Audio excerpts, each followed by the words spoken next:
The suspended Public Protector's legal team is once again calling for the removal of evidence leaders. The inquiry into Busisiwe Mkhwebane's fitness to hold office continued today after a 2-week break. Her lawyer, Advocate Mpofu, is adamant the evidence leaders' airing of legal fees paid to lawyers by the Public Protector is unethical and warrants their removal. But the inquiry once again saw Mpofu and Commission Chair Richard Jantyi take snipes at each other, or take pot shots at each other, as Mpofu was denied more time to make his argument.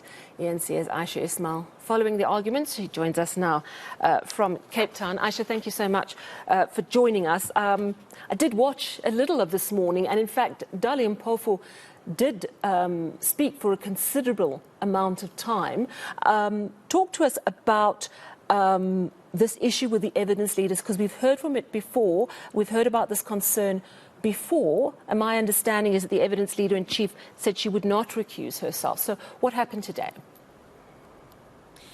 So, Sally, this is a different matter now that came to the fore, because you will recall on the 2nd of November, we heard evidence during the inquiry where the chief evidence leader, Nazrin Bawa, allowed the witness to present a list of names and fees, a list of names of attorneys and advocates who had done work for the Public Protector.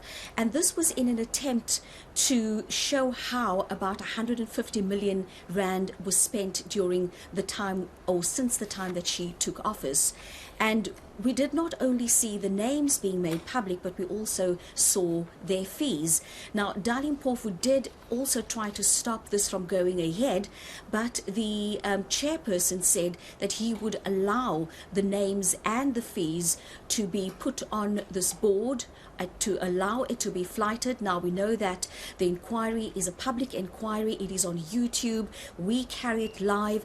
And Mpofu says by doing this, this was actually malicious. There was a malicious intent. And he says that doing it in that way, actually without context, makes it look as if the black lawyers who were doing work for the Public Protector were looting the Public Protector's office. He also said that if they wanted to show how much money was spent and how the money was spent, they could have achieved this objective by not putting the names of the lawyers on the board and have it made so publicly. So he's calling into question the integrity of the evidence leaders, and he wants to have them removed. And this is what he had to say earlier today during the inquiry. The evidence leaders failed to give any prior warning to the advocates and attorneys concerned. They also failed to give context to the figures in terms of the period over which the fees were earned, the number of matters that each advocate was briefed on, the volume of work to be done, complexity of the matter, and the applicable tax deductions and other associated expenses. Advocate Mpofu also wants to call witnesses, some very high-profile names among them, and it doesn't seem like he's given up on wanting to hear from Cyril Ramaphosa either.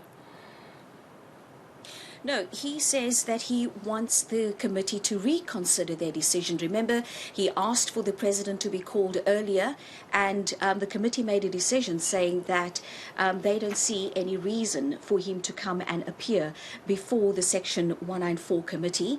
Mpofu today reiterated that call, saying that he wants them to reconsider their decision. This is what he had to say when he also talked about other names of witnesses that they intend to call on behalf of the Public Protector. We have, as we indicated in the list we gave you, sent letters of voluntary participation to the following witnesses. Mr. Pravin Godan, Advocate Thuli Madonsela, and Ms. Natasha Mazoni. One witness, Mr. Godan, has sent us an attorney's letter. He's going to indicate probably this week what his attitude is. And the others have not even bothered to respond the deadline, I think, was the 21st, which is last Monday. So we assume that they don't want to cooperate.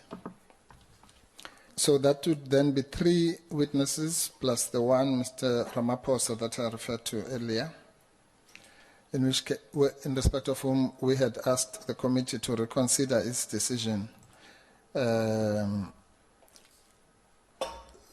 try and avoid unnecessary litigation. All right, so bearing in mind he's had one response from Pravin Gordhan, who said he'll basically look at his diary, 2 non-responses, and Cyril Ramaphosa, the inquiry has already said they don't think he needs to be called. Where are we going next with this inquiry? What's next on the list? I found it very interesting, those last couple of words, asking Advocate Dali Mpofu, saying, we want you to reconsider your stance, to call the president to avoid further litigation. And I'm just wondering if he's intending to go to court to compel the president to appear before this inquiry. That wouldn't surprise me now that you mention it, Ayesha. Does the inquiry continue tomorrow? Do you know what's due to happen? So the inquiry continues tomorrow, and what will happen is that the committee will now deliberate. They will look at the application brought by Advocate Dali Mpofu. They will look at the response from the evidence leaders, and they will then have to make a decision. That decision will then be communicated, and Dali Mpofu will then get an opportunity to respond to that decision. So watch the space, I guess, Sally. I guess so. Thank you so much for that update. Ayesha Ismail, coming to us live from Cape Town.